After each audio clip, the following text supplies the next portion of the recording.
that God is wanting to raise up men and women who have no interest in the fear of man, but who have so thoroughly understood that it is the thoughts of God towards me that are most defining of me. He's inviting us today to recover fear of the Lord.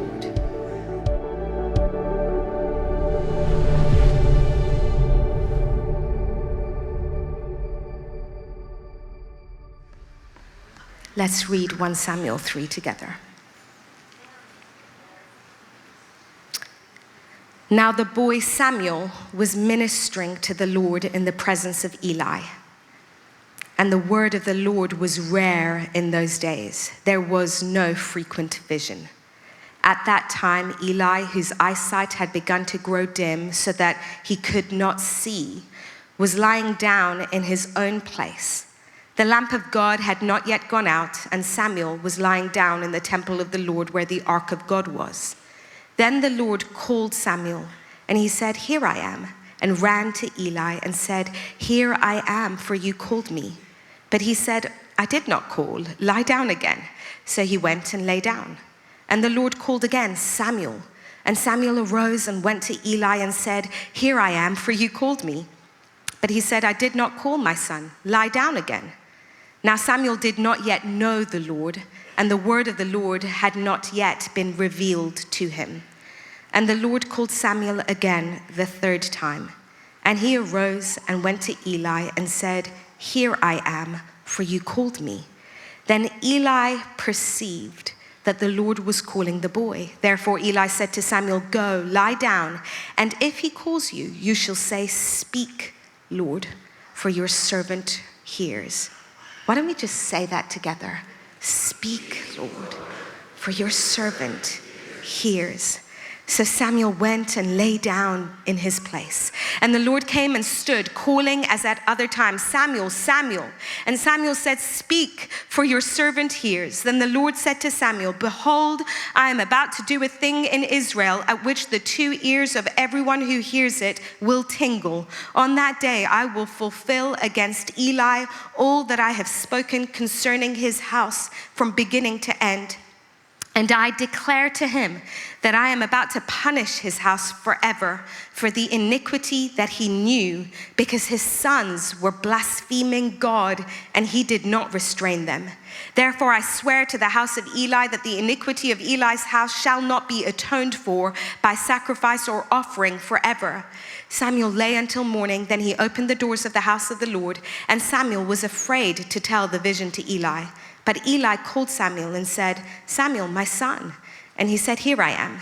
And Eli said, "What was it that he told you? Do not hide it from me. May God do so to you and more also, if you hide anything from me of all that he told you." So Samuel told him everything and hid nothing from him.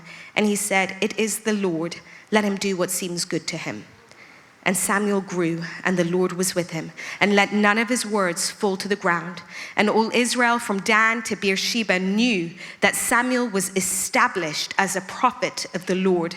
And the Lord appeared again at Shiloh, for the Lord revealed himself to Samuel at Shiloh by the word of the Lord. Where we're picking up here in 1 Samuel 3, there is the house of Eli, who were the priests.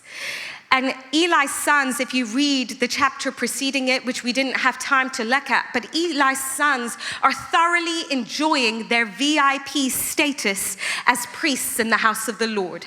And they're going in where people are bringing offerings to the Lord, and they are taking the fat of the offering that belongs only to the Lord, fat really being a picture of glory, and they're taking what belongs to the Lord because they do not understand that the Lord deserves all of the glory.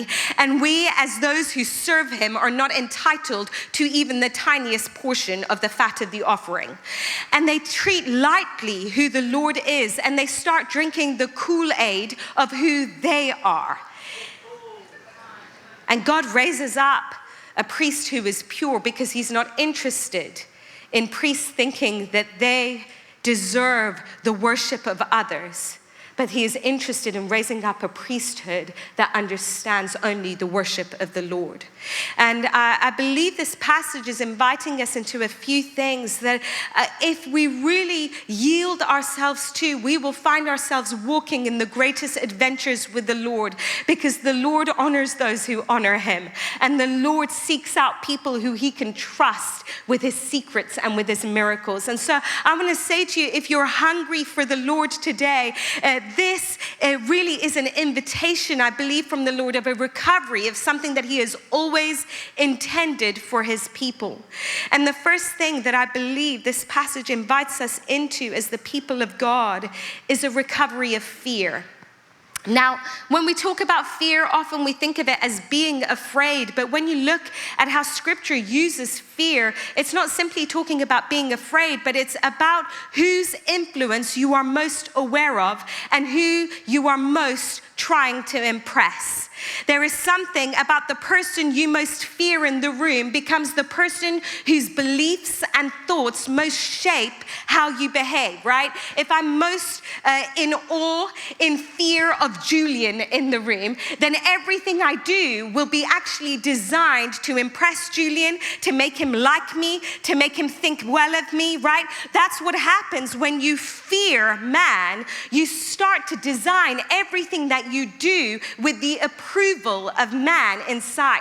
But God is wanting to raise up men and women who have no interest in the fear of man, but who have so thoroughly understood that it is the thoughts of God towards me that are most defining of me. It is the opinion of God of me that is the most important thing to me. I want to say to you right now, and you might think this is a strange confession from a preacher, but I really don't mind if you leave this room saying Katia's not that impressive a preacher. I didn't come here to serve you. I came here to serve him.